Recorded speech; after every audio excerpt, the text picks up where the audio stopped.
Hello అండి. ఇప్పుడు చెప్పబోయే కథ పేరు నా బ్రతుకు. ఈ కథని రచించిన వారు చరణ్ గారు. ఇక కథలోకి వెళ్ళిపోతే, అవసరంగా ఏదో అడ్రస్ కోసం పాత డైరీ తెరిచిన నాకు మా నాన్నగారు చనిపోయిన తేదీ అనుకోకుండా కనిపించింది.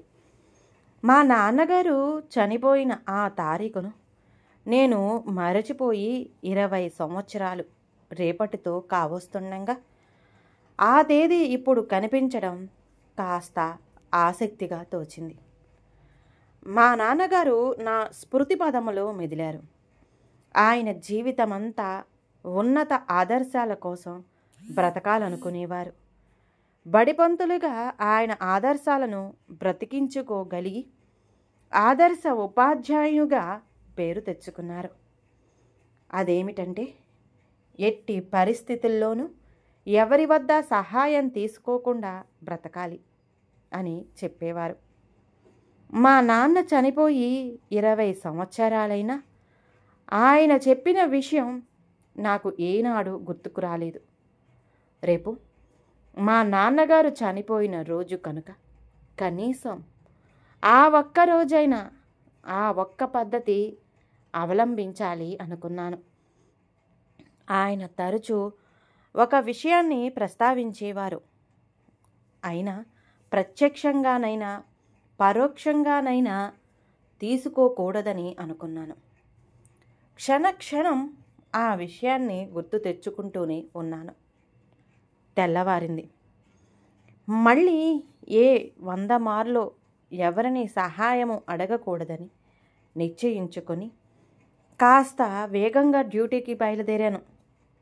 ఎందుకంటే మా ఊర్లో ఆర్టీసీ బస్సులు వేగంగా రావు. అలాంటప్పుడు ఏ బైక్ గల ఫ్రెండ్ కనిపిస్తే లిఫ్ట్ సహాయం అడిగి డ్యూటీకి వెళ్ళడం నా దినచర్యలో ఒక భాగం అయిపోయింది. వారి దయ వల్లే చాలాసార్లు ఆఫీసుకు వెళ్ళి మా ఆఫీసర్తో తిట్లు తప్పించుకున్నాను. ఈరోజు ఎవరి బైక్ పైన లిఫ్ట్ సహాయం తీసుకోకూడదు అనుకొని మా బైక్ ఫ్రెండ్ కనిపిస్తే ఎక్కడ రమ్మంటారో అని దాక్కొని వెళ్ళసాగాను. ఎండాకాలం కావడంతో 9 గంటలకే ఎండ నిప్పులు చిరుగుతుంది. ముఖం నిండా చెమటలు కారుతున్నాయి. గబగబా వెళ్ళి బస్టాండ్ దగ్గరలో ఉన్న షెల్టర్లోకి దూరి పోదామనుకున్నా. నా కాళ్ళు టక్కన అక్కడే ఆగిపోయాయి. ఆ బస్ షెల్టరు చాలా పురాతనమైనది. అది ప్రభుత్వంది మాత్రం కాదు, శ్రీమతి కుంచమాంబ ధర్మ సహాయంతో నిర్మించిన బస్ షెల్టర్ అన్న బోర్డు నన్ను వెక్కిరిస్తూ కనిపించింది. ఇది ఒక రకంగా సహాయమే కదా అనిపించింది. ఇన్ని రోజులు తనకు తోచనే లేదు. యథాలాపంగా బస్టాండ్కు వెళ్ళి రావడం, ఎవరు నిర్మించిన ప్రభుత్వపరంగా ఈ సౌకర్యాలను పొందాలని మనకెందుకు తోచడం లేదా అనిపించింది. ఆ ఎండలోనే అలా నిలుచుండిపోయాను. చెమటలు కారుతున్న బస్టాండ్ నీడలోకి రానందుకు అందరూ నన్నొక పిచ్చివాడికి మళ్ళీ చూస్తున్నారు.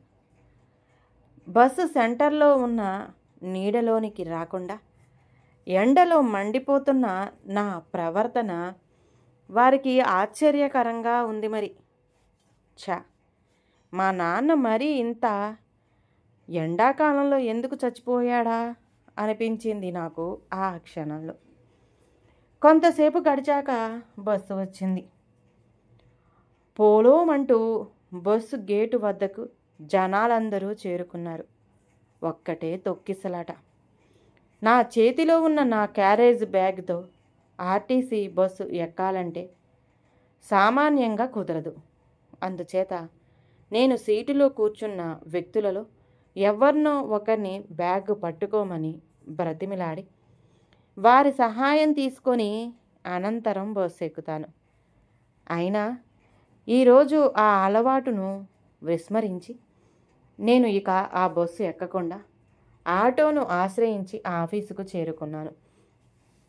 ఆఫీసుకు వెళ్ళి ఇంకా ఎలాంటి రిలాక్స్ తీసుకోకముందే ఆఫీసర్ గారు పిలుస్తున్నారు అంటూ కబురొచ్చి ఆఫీసర్ గారి దగ్గరకు వెళ్ళాను. నమస్కారాలు, ప్రతి నమస్కారాలు అయ్యాక ఆఫీసర్ గారు నెమ్మదిగా చెప్పడం మొదలుపెట్టారు. చూడండి మూర్తి గారు, ఇంకో 2-3 రోజుల్లో మన ఆఫీస్కు ఇన్స్పెక్షన్ అయ్యే సూచనలు కనిపిస్తున్నాయి. మీ సెక్షన్లో వర్క్ బోల్డ్ అంత పెండింగ్ ఉంది. మీరు వేగంగా పూర్తి చేయాలి. ప్రయత్నిస్తున్నాను సార్. అన్ని పనులు నేను ఒక్కడినే చేసుకోవాలంటే కష్టం కదా సార్. ఇద్దరు చేయాల్సిన పని నేనొక్కడినే చేస్తున్నాను. ఎల్డీసీతో చేయిద్దామంటే కొద్దిగా వర్క్ వచ్చిన ఎల్డీసీ గారు సెలవులో ఉన్నారాయి. ఇప్పుడున్న ఎల్డీసీ గారికి సరిగా రాయను లేరు. ఆయన వర్కే చేస్తే మళ్ళీ అవన్నీ దిద్దుకోవాలి అంటూ నా బాధను వెళ్ళగక్కుకున్నాను. మీ బాధ నేను అర్థం చేసుకోగలను మూర్తి గారు.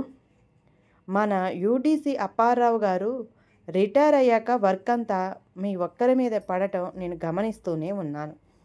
అప్పటికీ ఎన్నోసార్లు మన పైవారికి రాస్తూనే ఉన్నాను ఉన్న ఖాళీలను పూర్తి చేయమని. పోనీ ఒక పని చేయండి, పక్క సెక్షన్లో ఉన్న రాజారావును మీ వర్క్లో హెల్ప్ చేయమని చెప్పి నేను చెప్పానని తీసుకువెళ్ళండి. అతని సహాయంతో ఎలాగోలా మీ పని పూర్తి చేయండి అంటూ మరో మాటకు తావు లేకుండా ఆఫీసర్ గారు ఫైల్లో తలదూర్చేశారు. నా కాళ్ల కింద భూమి కూరుకుపోయినట్లు తోచింది. జుట్టంతా పీక్కోవాలనిపించింది. ఆఫీసు పని చేయడానికి నాకు రాజారావు నుండి సహాయం.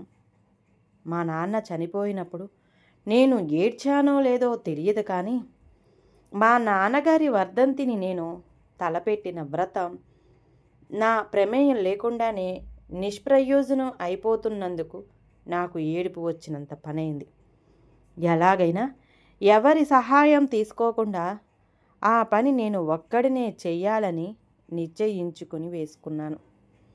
ఎలాంటి రెస్టు చేసుకోకుండా వర్క్ చేస్తున్నాను. మధ్యాహ్నం లంచ్ కూడా చేయాలనిపించలేదు. 1 గంటకు కాస్త తలనొప్పిగా ఉంటే కాఫీ తెప్పించుకుందామని అటెండర్ కోసం నా కళ్ళు అప్రయత్నంగా వెతికాయి. కానీ మా అటెండర్ ఎక్కడా కనిపించలేదు. మా ఎల్డీసీ గారిని వాకపు చేశాను. కృష్ణారావు గారు మన అటెండర్ ఏడి? ఆఫీసర్ గారి ఇంటి కరెంటు బిల్లు కట్టడానికి 11 గంటలకని వెళ్ళాడు సార్, ఇంకా రాలేదు.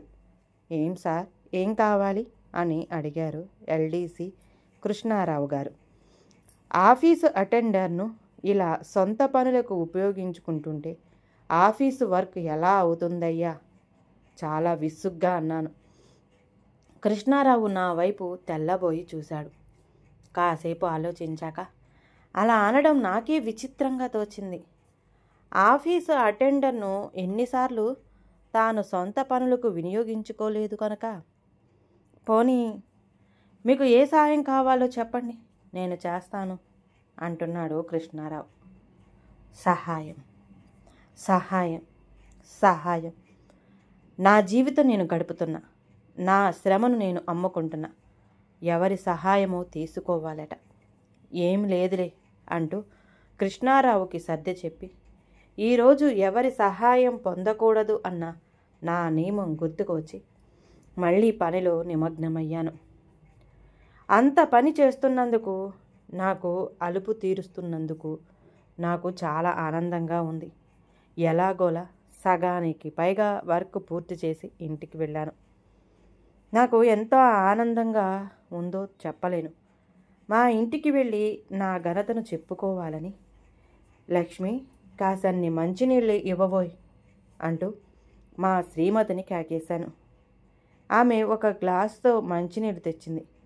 ఆమె చేతిలో ఆ మంచినీరు తాగాక కాస్త రిలీఫ్గా అనిపించింది. ఇంతలో బయట ఏదో కలకలం వినిపించి అనంతరం ఆదరాబాదరాగా నా శ్రీమతి వచ్చి, ఏమండి, వాటర్ ట్యాంక్ వచ్చినట్టుంది, కాఫీ స్టవ్ మీద పెట్టాను, కాస్త వెచ్చబెట్టుకొని తాగండి, నేను లేట్ అయితే మంచినీళ్ళు దొరకవండి అంది అభ్యర్థనగా. ఏమిటి, మున్సిపల్ వాటర్ ట్యాంక్నా అని అడిగాను. చాలేండి సంబరం. మున్సిపల్ వాటర్ ట్యాంక్ అయితే 3 రోజులకు ఒకసారైనా రావడం కష్టం. మరి ఎవరు పంపించారు? ఆతృతగా అడిగాను. మన ఊర్లో నీటి ఎద్దడి తీవ్రంగా ఉందని మన మీద జాలిపడి తన పేరు మీద సహాయార్థం ఒక దాత చేస్తున్న సహాయమే మనం రోజూ తాగుతున్న మంచినీరు అంటూ మా శ్రీమతి బయటకు వెళ్ళిపోయింది.